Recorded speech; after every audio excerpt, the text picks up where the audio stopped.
y vamos a hablar de otras dos grupos de micosis importantes, que son las micosis que tienen que ver con las micosis emergentes, que también entran a ser oportunistas en algunos escenarios, y vamos a hablar de un último tema que tiene que ver con hongos, y es que cuando nosotros hablamos en la clase introductoria decíamos que los hongos proliferaban, ¿cierto? Y que dentro de esos patrones de proliferación tenían una particularidad y era la liberación de productos solubles al medio, y que esos productos solubles podían ser usados como efectos benéficos en el ambiente. Les daba el ejemplo de la biorremediación, ¿cierto? Como productos que van a ser usados en la industria alimentaria, pero productos que también pueden generar patología, es decir, que acá la patología puede ser ocasionada por el hongo per se, como lo hemos visto hasta el momento, es decir, que el hongo crezca en la piel, o crezca en el hígado, o crezca en el pulmón. Pero resulta que el hongo, cuando crece en el medio ambiente, puede liberar esos productos que son llamados micotoxinas, y al ser toxinas van a generar un efecto tóxico a nivel del hospedero, es decir, que tenemos enfermedad, las que hemos hablado que son con el hongo directamente, y la enfermedad producto de la micotoxina. ¿Listo? Que todos producen toxinas, no necesariamente, van a haber algunos hongos, todos van a liberar productos, pero no necesariamente todos los productos van a ser tóxicos, solo bajo ciertas características entran a ser tóxicos para el organismo. Entonces, la clase pasada ya las introducíamos, ¿cierto? Las características, hablábamos de Cándida y le toca el turno hoy a Criptococo. Criptococo tiene una característica, y es que al igual que Cándida es una levadura. Entonces acá continuamos hablando de hongos levaduriformes, porque si ustedes recuerdan, la clasificación siempre nos habla de dos formas grandes, las levaduriformes y los mohos. La característica acá es que continúa siendo levaduriforme con una pequeña diferencia, y es que en Cándida nosotros hablábamos de que era polimórfica, ¿cierto? Entonces hablamos de todas las estructuras de la clase de ayer. Acá no, acá vamos a tener la levadura, siempre va a ser la levadura bajo la estructura que la conocemos, pero va a tener una diferencia, y es la capacidad de generar una cápsula. Entonces acá vamos a tener que una de las variaciones que le va a permitir al hongo poder adaptar y crecer va a ser precisamente esa generación o la aparición de esa cápsula, que es lo que vamos a hablar a continuación. Cuando hablamos de criptococosis, pues es una enfermedad ocasionada por el hongo es criptococo, y vamos a tener diferentes especies. Vamos a tener criptococos gatti, criptococos neoformans, y dentro de neoformans vamos a tener dos variedades, el grumi y el neoformes. ¿Sí? Eso va a depender mucho de la localización geográfica, donde esté una variante, donde esté otra, pero si nosotros nos queremos clasificar de manera general, independientemente de los serotipos que puedan haber entre ellos, el neoformans es el agente patógeno oportunista por excelencia, es decir, que es el hongo que va a generar patología en aquellas personas que tienen algún tipo de inmunocompromiso o de inmunosupresión. Diferente a Criptococo gatti, que también puede generar patología, pero puede generar patología en cualquier tipo de persona. ¿Listo? Entonces eso va a ser básicamente la diferencia grande entre los dos. Vamos a hablar en la primera parte de manera general de Criptococo. Posteriormente nos enfocaremos en los cuadros de neoformas, que sería el agente oportunista que hablaríamos el día de hoy. Entonces, una característica infecciosa, y acá vuelve a aparecer algo que ya habíamos mencionado en clases atrás, y es la propiedad que tienen los hongos de ser saprófitos, es decir, de poderlos encontrar en el medio exterior, ¿cierto? En este caso ustedes observan cómo van a ser encontrados en ciertos árboles, particularmente el eucalipto, en los nidos de las aves. Ustedes saben que la estructura del nido se genera usando diferentes restos de madera que son colectados por el ave, y allí va a ser el lugar propicio para que el criptococo se dé, y cuando la madera está seca. No sé si ustedes han estado en lugares donde hay abundantes eucaliptos, es común dentro del proceso que esos restos de la corteza caigan y se queden acumulados hacia la parte baja del árbol, y allí es donde el criptococo va a estar presente. Ojo con las aves, cuando nosotros hablamos de vectores, tal vez en la parte de parásitos hacíamos referencia a moscas y a cucarachas, ¿cierto? Que es como usualmente, o a las ratas. Las aves son los roedores del cielo, o sea, las palomas en particular cargan hablar de patógenos, en especial esporas de los hongos. En el caso del criptococo, acá las palomas son especialistas en la diseminación. ¿Por qué? Pues porque ellas también hacen nido, ¿cierto? E igual van a tener el mismo patrón. Entonces, básicamente, ¿qué es lo que vamos a tener? Es una levadura, ¿cierto? Decíamos que acá va a tener una característica y es que en el medio puede esporular, generar esporas.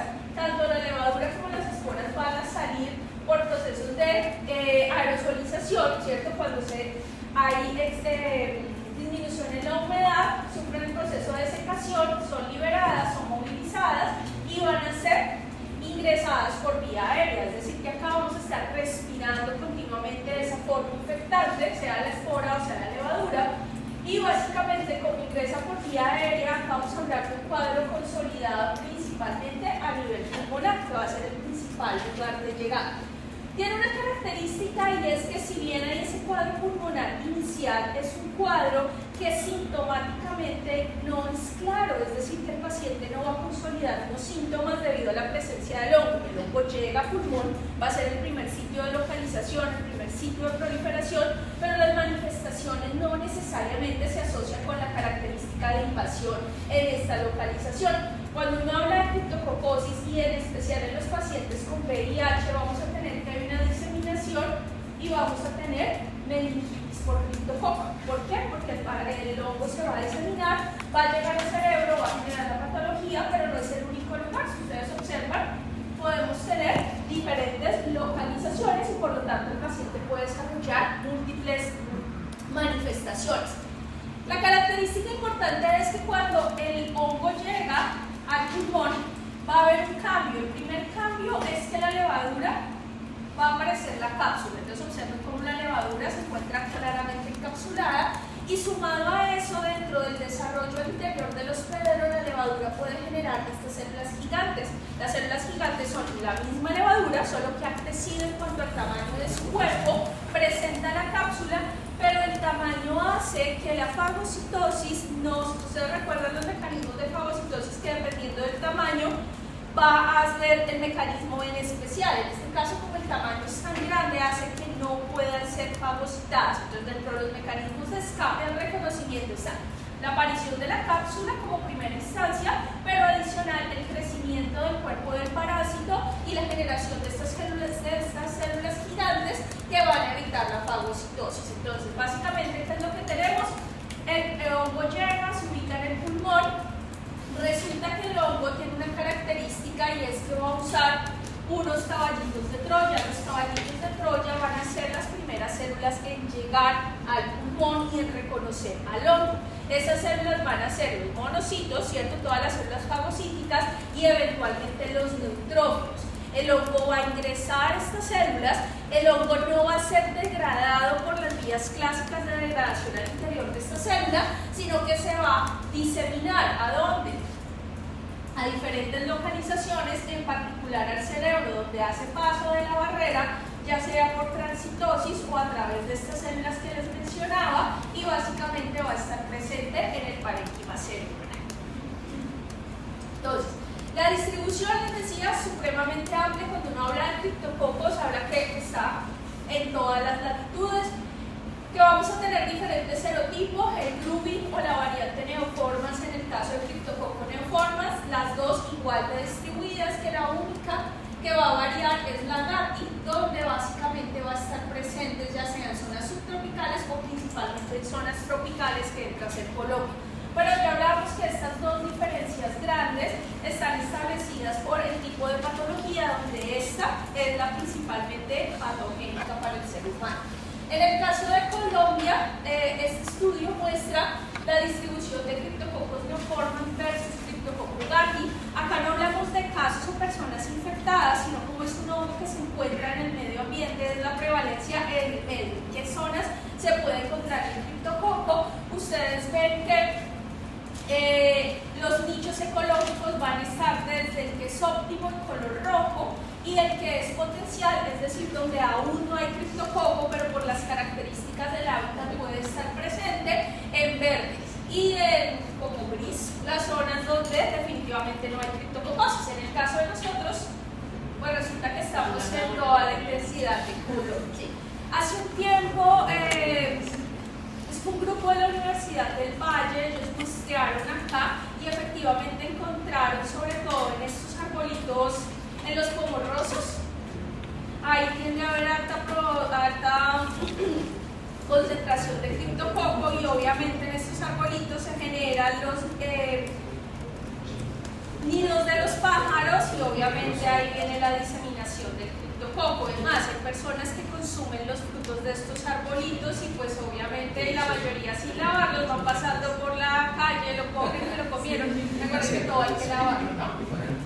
Entonces, cuando ingresa por vía oral, solamente ahí hay degradación y todo, pero resulta que usted lo acerca a la cara, ¿sí? Pues ahí usted lo está oliendo. Ese es para gato, pero pues en el caso de gato, digamos que hoy no nos vamos a centrar.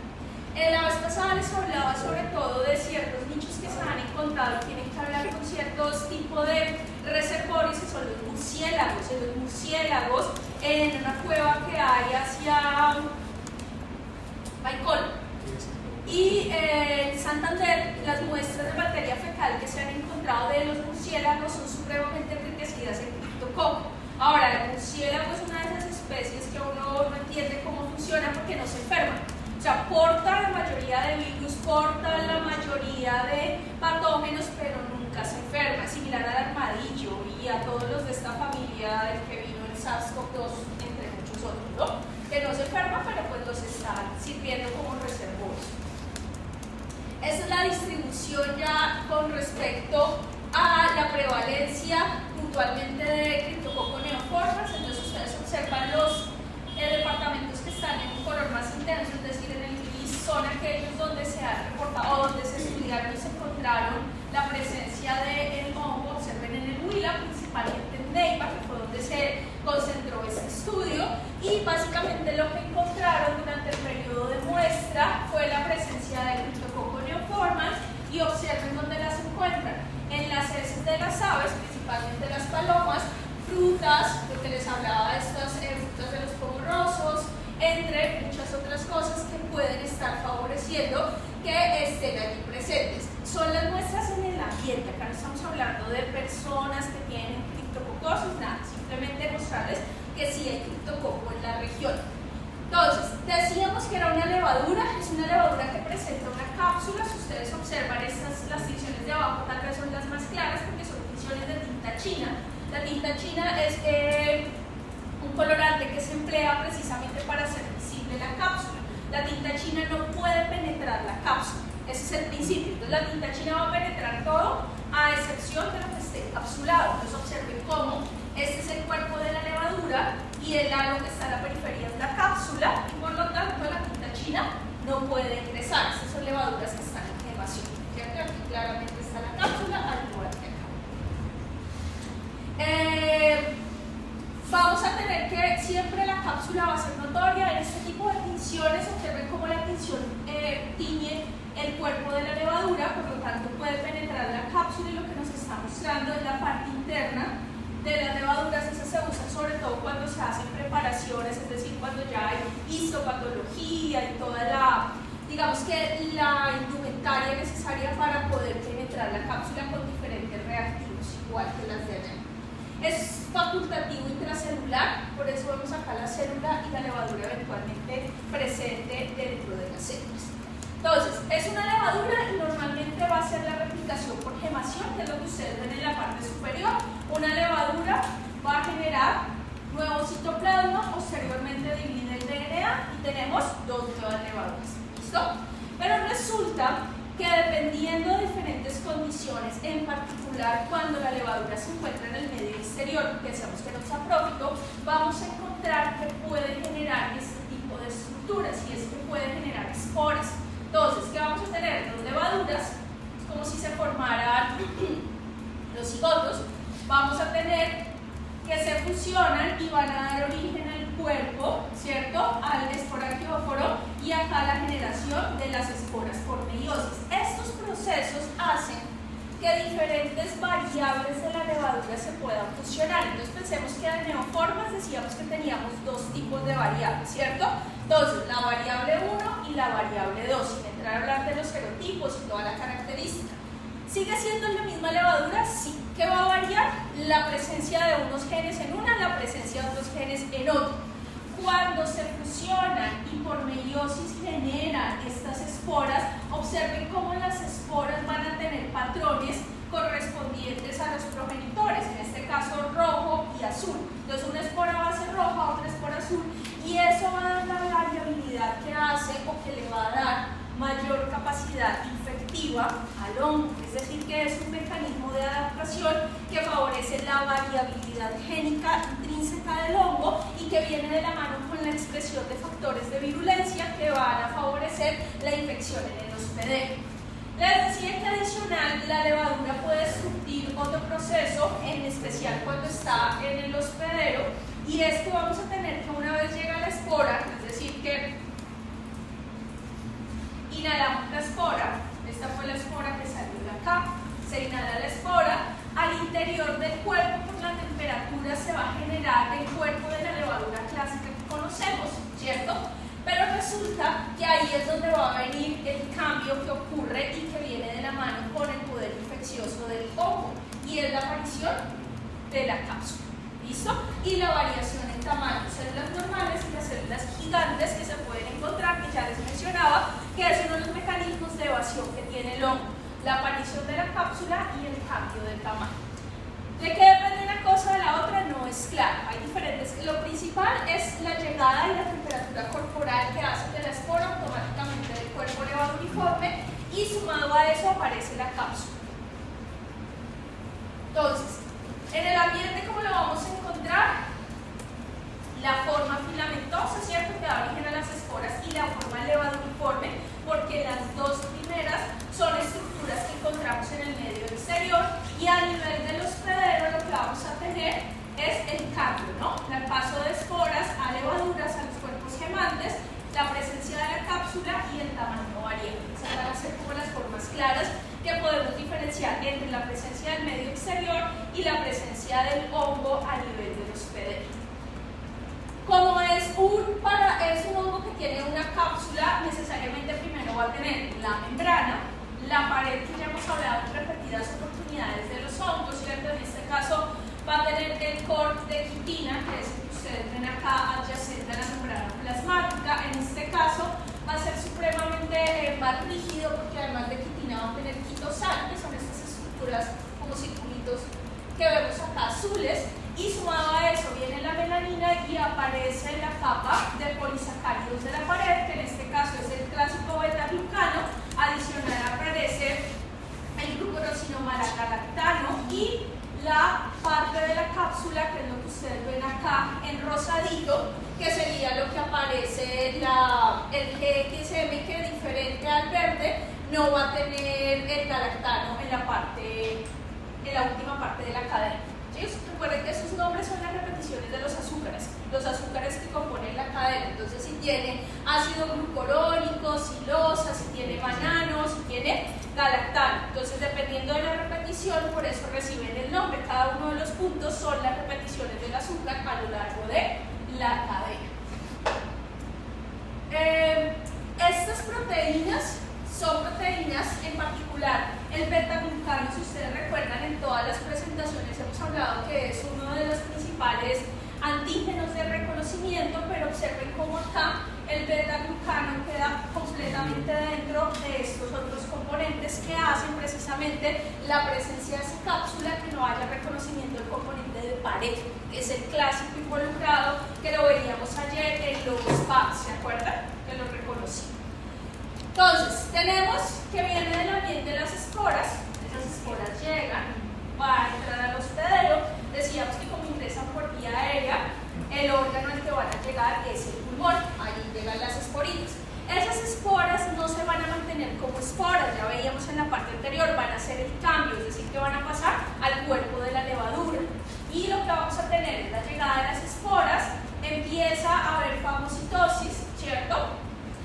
Empiezan a haber cambios, empieza a haber fagocitosis de las esporas, y automáticamente la levadura cambia. Observen cómo acá, esta es la levadura y estas como pelitos hacia la periferia sería la cápsula que empieza a aparecer, empieza a haber el cambio de tamaño, que ya hablábamos que es el principal mecanismo involucrado, y el hongo empieza a diseminarse, ya sea a través de transporte paracelular, es decir, pasando por las uniones que conectan estas células o al interior de las células que se han fagocitado.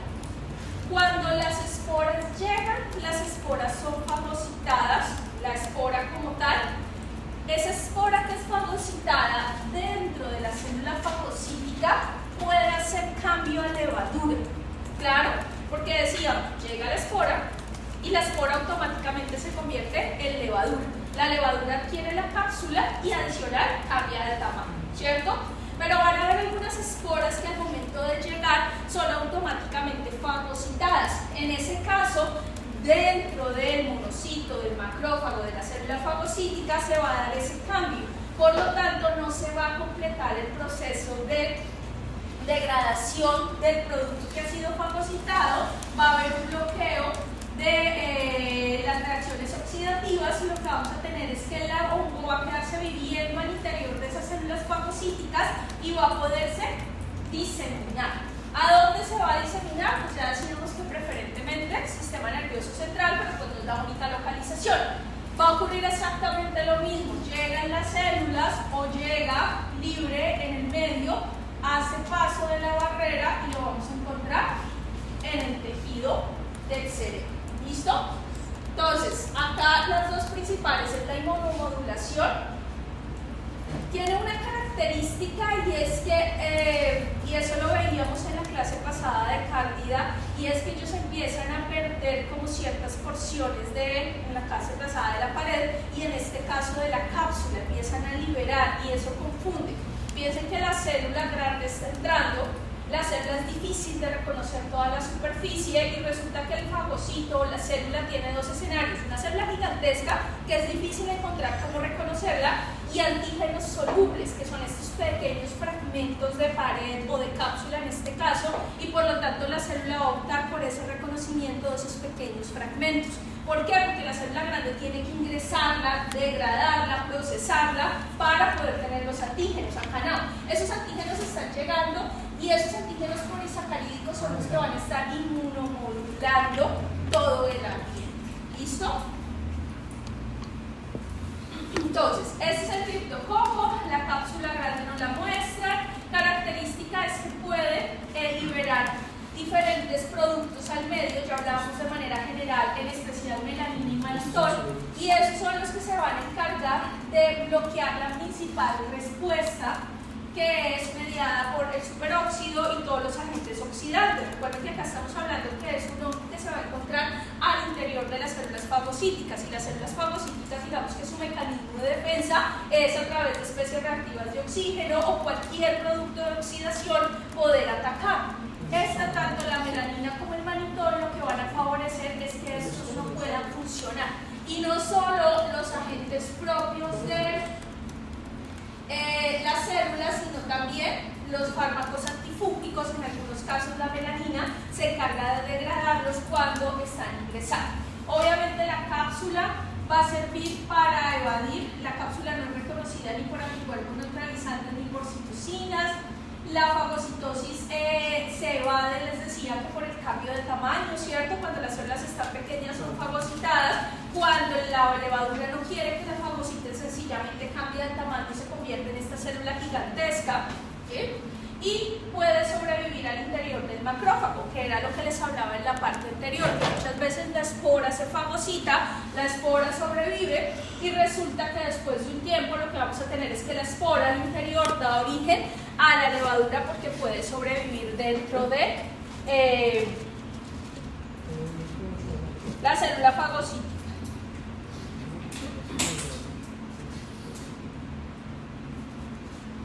Entonces, adicional a estas características, resulta que la levadura tiene una característica y es que puede generar biofilm, ¿sí? Que era lo mismo que ya hablábamos para Cándida.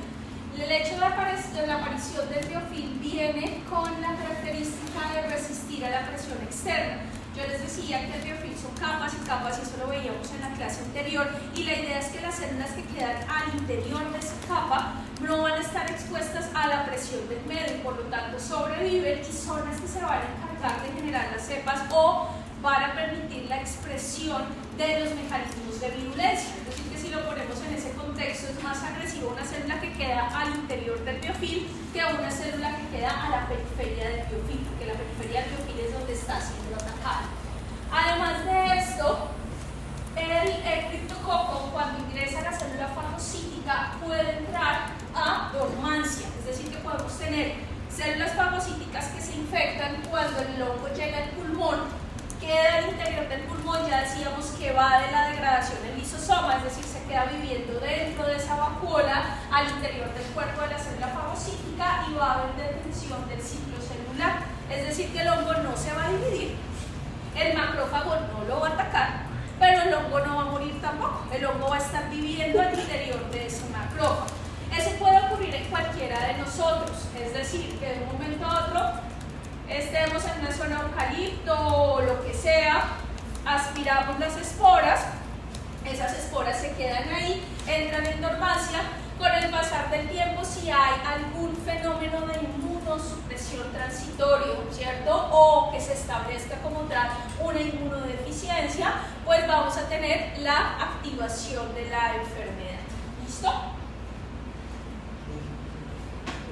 Y eso usualmente cuando el criptococo hace dormancia se asocia a casos de fatalidad, porque usualmente cuando la cepa se reactiva pues es un poco más agresiva que la cepa, llamémoslo así, o que el fenotipo inicial dentro del individuo.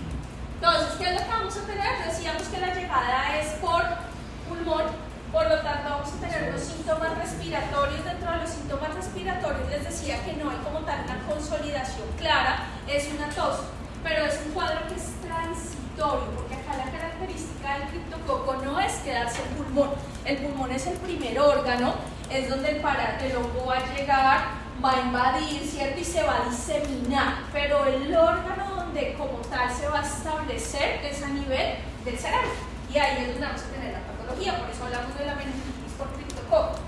La fiebre, cuando se da el cuadro pulmonar, no es febril, la fiebre se establece cuando el hongo llega a una localización, es decir, al cerebro, puede venir acompañado de náuseas, vómito, dolor de cabeza, dolor en general del cuerpo, en particular en el cuello. Nosotros no hemos visto la meningitis bacteriana, pero una característica clásica de la meningitis es el dolor en el cuello, ¿sí? Y la dificultad en el movimiento. Entonces acá vamos a tener que se presenta el mismo patrón de la meningitis, inclusive puede venir asociado o acompañado de alucinaciones. Con las meningitis o con el caso del criptococo y con todas estas hongos que son patógenos y que son sistémicos, como tal no hay algo que permita diferenciar si el paciente llega con síntomas de meningitis y usted automáticamente decir, ay, esto es meningitis por neumococo, o esto es meningitis por meningo, o es meningitis por criptococo, o meningitis por toxoplasma. Ni idea, es meningitis. Y usualmente la forma de abordar la meningitis es tratamiento inmediato. Las principales agentes asociados a la meningitis son bacterianos, por lo tanto de primera línea se envía antibiótico antes de que salgan los microbiológicos y antes de que salga todo, porque la característica es la intervención inmediata. Y en algunos escenarios, como segunda línea, cuando frente al antibiótico no hay recuperación, pues se procede a realizar otro tratamiento. Podemos tener diferentes manifestaciones además de la del sistema nervioso central, y es la criptococosis cutánea. Les decía que acá una característica de todas estas desde la clase pasada ya era el individuo, es decir, que no estamos hablando de individuos inmunocompetentes, sino que estamos hablando de individuos, en clase por ejemplo, individuos con VIH. ¿Listo? Con la forma pulmonar es normal, inclusive dentro del individuo inmunosupreso, que no haya